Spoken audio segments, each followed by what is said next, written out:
नमस्कार, आप देख रहे हैं द क्रेडिबल न्यूज। मैं हूं शालिनी।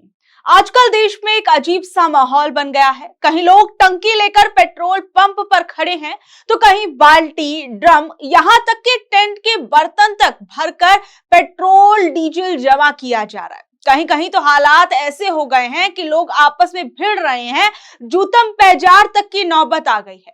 वहीं महाराष्ट्र में तो लोग बड़े बड़े ड्रम लेकर लाइनों में खड़े हैं पेट्रोल पंप की, और आप सोचिए कि पेट्रोल पंप को पानी का टैंकर बना दिया गया है। देखिए, असल में ये पूरा खेल शुरू हो रहा है अफवाह से। लोगों को लगा कि लॉकडाउन लगने वाला है, कहीं पेट्रोल डीजल की कमी ना हो जाए, तो चलिए जल्दी जल्दी अपने यहाँ पर पेट्रोल डीजल भर लिया जाए। और फिर लोगों की वही पुरानी आदत भी है, पहले जमा कर लिया जाए, बाकी बाद में देखा जाएगा। लेकिन इस चक्कर में लोग ये भूल गए कि घर में पेट्रोल जमा करना ऐसा है जैसे अपने ही घर में आग रखने का इंतजाम करना। एक चिंगारी और पूरा घर खतरे में, और पूरा आसपास का मोहल्ला।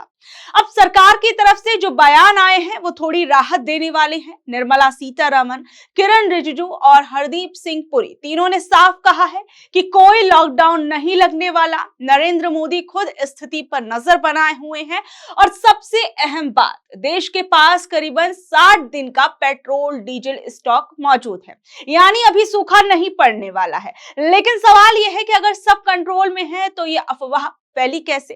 दरअसल जब प्रधानमंत्री नरेंद्र मोदी ने पश्चिम एशिया के हालात पर चिंता जताई तो कुछ लोगों ने उसका मतलब ही बदल दिया। मोदी जी ने कहा था कि चुनौती आएगी तो लोगों को लगा लॉकडाउन आएगा, और साथ ही में पीएम नरेंद्र मोदी जी ने जब कोरोना वाली बात कही तो भी लोगों को लगा कि लॉकडाउन लग सकता है।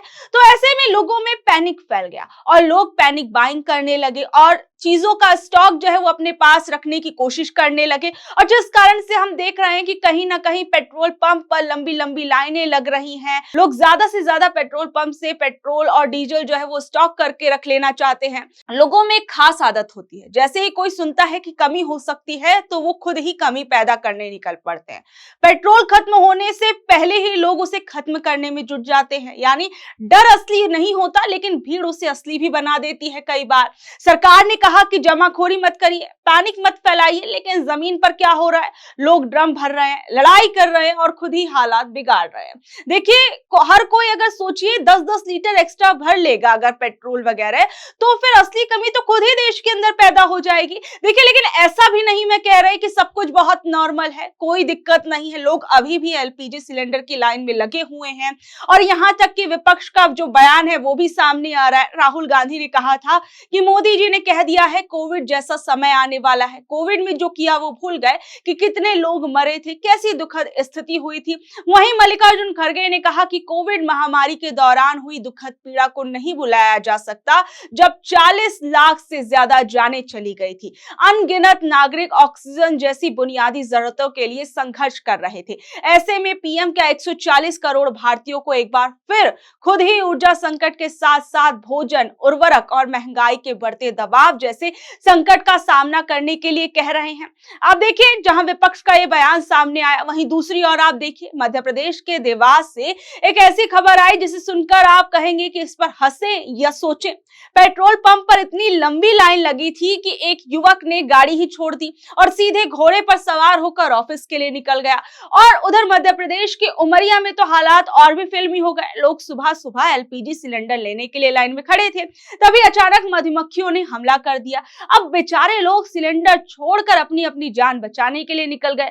मतलब आप सोचिए कि किस तरीके से लोग, आप कह सकते हैं कि वहां पर एक तरीके से पूरा फिल्मी सीन बन गया। और सोचिए, लोग आसमान से गिरकर खजूर में अटक गए, क्योंकि वो लेने तो गए थे एलपीजी, लेकिन उन्हें क्या मिला? वहां पर मधुमक्खियां। और वहीं आप देखिए कि सोशल मीडिया पर एक और वीडियो वायरल हो रहा है जिसमें एक युवक पेट्रोल न मिलने पर गुस्से में नरेंद्र मोदी और सरकार के खिलाफ नारेबाजी कर रहा है और कह रहा है कि पहले कोरोना में लाइन लगाई, फिर नोटबंदी में लाइन लगाई और अब पेट्रोल की लाइन में हमें खड़ा होना पड़ रहा है। और अब देखिए वो व्यक्ति क्या कुछ कह रहा है। आवाज नहीं रही क्या?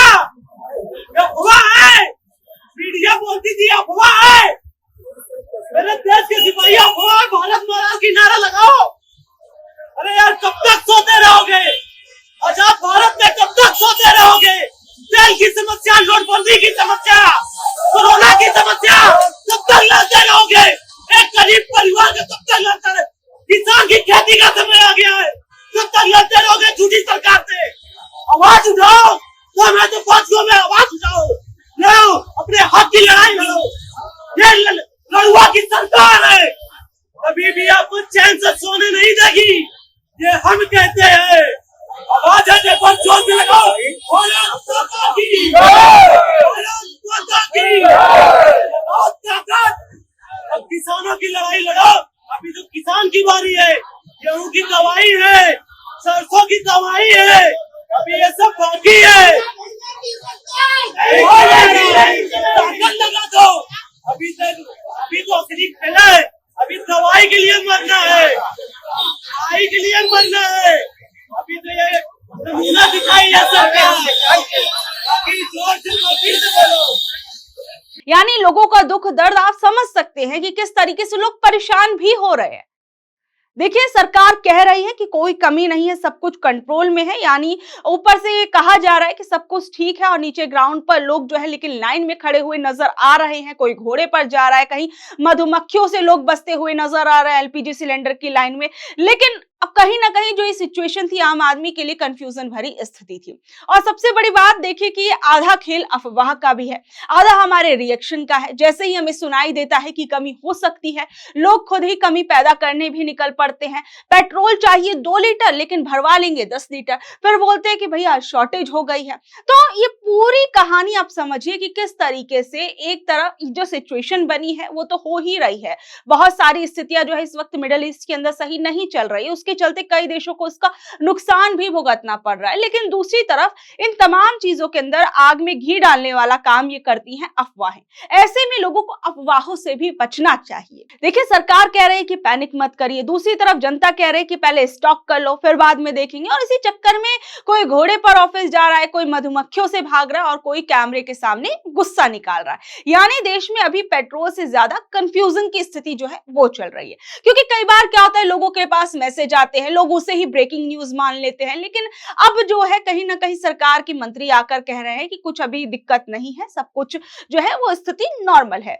हालांकि अब सरकार ने एक कमेटी भी बनाई है जिसकी अगुवाई राजनाथ सिंह कर रहे हैं, यानी ऊपर से नीचे तक अभी निगरानी की जा रही है। लेकिन अभी भी हम कह सकते हैं कि ग्राउंड पे परेशानियां हैं, ऐसा नहीं है कि सब कुछ एकदम बहुत अच्छे से चल रहा है। बहुत सी ऐसी रिपोर्ट सामने आ रही है, लोगों को परेशानियां हो रही हैं। वहीं दूसरी ओर आज ये भी खबर सामने आई कि सरकार ने पेट्रोल और डीजल पर एक्साइज ड्यूटी में 10-10 रुपए की कटौती कर दी। पेट्रोल पर ड्यूटी 13 रुपए प्रति लीटर से घटाकर 3 रुपए कर दी, जबकि डीजल पर 10 रुपए से 0 कर दी। एक्साइज ड्यूटी घटाकर पेट्रोल डीजल के दामों को स्थिर कर दिया गया है। वहीं दूसरी ओर यूएस इजराइल के साथ ईरान की जंग के चलते अंतर्राष्ट्रीय बाजार में कच्चे तेल के दाम $70 से बढ़कर $100 प्रति बैरल के पार पहुंच गए हैं। इससे तेल कंपनियों को 30 रुपए प्रति लीटर तक का घाटा हो रहा था। घाटा कवर करने के लिए तेल कंपनियां दाम बढ़ा सकती थी। अब सरकार ने जो है क्या किया है कि इन दामों को कंट्रोल करने के लिए एक्साइज ड्यूटी जो थी वो घटा दी है। अब सबसे बड़ी बात यह है कि क्या आपको भी इससे पेट्रोल वगैरह जो है वो सस्ता मिलेगा, डीजल जो सस्ता है वो मिलेगा? तो इसकी संभावना काफी कम है। भले ही सरकार ने टैक्स कम कर दिया, लेकिन पेट्रोल डीजल के जो रिटेल रेट्स थे वो सरकार तय करती नहीं है। इसकी जो तय करने वाली कंपनियां हैं वो Indian oil, Bharat petroleum, Hindustan petroleum जैसी कंपनियां हैं जो कि कच्चे तेल की कीमत और अपने मुनाफे के आधार पर रेट तय करती हैं। कंपनियां इस छूट का इस्तेमाल अपने पिछले घाटे की भरपाई के लिए कर सकती हैं। और अब जो स्थितियां बनी हुई हैं इसको लेकर विपक्ष जो है सरकार पर निशाना साध रहा है। विपक्ष क्या कुछ कह रहा है, जरा सुनिए। देखिए, मैंने हरदीप सिंह पुरी साहब का बयान देखा था। सरकार के पास भी जो राजस्व आता है वो लोगों की जेब से ही तो आता है। जो लोग टैक्स देते हैं उसी से ही तो सरकार का राजस्व आता है। तो अगर सरकार ने एक्साइज ड्यूटी कम की है तो कोई सरकार अपनी जेब से पैसा थोड़ी दे रही है। हरदीप सिंह पुरी जी का बयान तो ऐसा है जैसे कि वो अपनी जेब से निकाल के पैसा दे रहे हों। भाई, सरकार के को लोग टैक्स देते हैं, एक बहुत ही असामान्य परिस्थिति दुनिया में बनी हुई है। तो अगर सरकार ने एक्साइज ड्यूटी कम कर दी है तो उसको इतना जताने की क्या जरूरत है? पुरी साहब तो ऐसा जताना चाह रहे हैं जैसे वो अपनी जेब से निकाल के पैसे दे रहे हो। ये जो एक्साइज ड्यूटी का रिडक्शन हुआ है, सबसे पहले तो इससे लोगों का फ्यूल प्राइस रिडक्शन नहीं होगा, लोगों का पेट्रोल या डीजल सस्ता नहीं होगा। ये जो मूव है सरकार ने कंज्यूमर को बेनिफिट देने के लिए नहीं, ऑयल मार्केटिंग कंपनीज को कुशन करने के लिए बनाया है। ये आईओसी, एचपीसीएल, बीपीसीएल जो कंपनीज हैं, क्योंकि पश्चिम एशिया में ये युद्ध चल रहा है, वेस्ट एशिया में ये युद्ध चल रहा है, वहां से क्रूड ऑयल प्राइसेस बढ़ रहे हैं, सप्लाई में डिसरप्शन हो रहा है, उनके अंडर रिकवरीज, जो उनके नोशनल लॉसेस होते हैं वो बढ़ रहे हैं, उनकी जो मार्जिन है वो प्रेशर में है। तो सरकार ने अपना एक्सचेकर पे हिट लेकर उनको फायदा देने की कोशिश की। लेकिन यहां पर एक बात याद रखनी होगी कि पिछले 12 सालों में सरकार ने, मोदी सरकार ने 14 बार एक्साइज बढ़ाई है और उससे करीब करीब 39 लाख करोड़ रुपए अपने रेवेन्यू में कमाए हैं। जब क्रूड सस्ता भी हुआ तब भी उसका बेनिफिट लोगों को नहीं दिया गया। असलियत यह है कि जब क्रूड 15 से $20 बैरल पर भी आया था कोविड के टाइम पर, तब भी प्राइस रिड्यूस नहीं किया गया था। यूपीए के टाइम से जो पीक मोदी गवर्नमेंट में एक्साइज ड्यूटी थी वो करीब करीब 800% डीजल और 250% पेट्रोल के लिए बढ़ी। तो अब ये जो मूव है ये ऑयल मार्केटिंग कंपनीज को फायदा पहुंचाने के लिए, जैसा कि ऑयल बॉन्ड्स करते थे जिनको ये गवर्नमेंट क्रिटिसाइज करती है, लेकिन एग्जैक्टली वो ये काम अब कर रहे हैं। सवाल इस बात का है कि अगर ये चुनाव ना होते 5 स्टेट्स में तो क्या सरकार लोगों को सुरक्षित करती, और जब चुनाव में वोट पड़ जाएगा तो क्या सरकार दाम बढ़ाएगी? इस पर पैनी नजर हम रखेंगे और इसका विरोध करेंगे। देखिए, अब आखिरी बात यह है कि ये पूरा मामला हमें एक चीज सिखाता है कि डर से ज्यादा खतरनाक है डर का रिएक्शन। अगर हर कोई शांत रहे तो कोई संकट नहीं होता, लेकिन अगर हर कोई घबरा जाएगा, बिना वजह जो है वो पैनिक क्रिएट हो जाएगा, कहीं ना कहीं प्रॉब्लम्स आती हैं। तो सबसे बड़ी बात यह है कि कहीं ना कहीं सरकार को भी जो ग्राउंड रियलिटीज हैं उस पर ध्यान देना चाहिए, और साथ ही में दूसरी ओर लोगों को भी समझना चाहिए, लोगों को भी अफवाह से बचना चाहिए। बहरहाल, आप लोग क्या कुछ कहेंगे इस रिपोर्ट के बारे में? नीचे कमेंट बॉक्स में अपनी राय जरूर बताइएगा, और ऐसे ही अपडेट से जुड़े रहने के लिए देखते रहिए द क्रेडिबल न्यूज। मैं हूं शालिनी, धन्यवाद।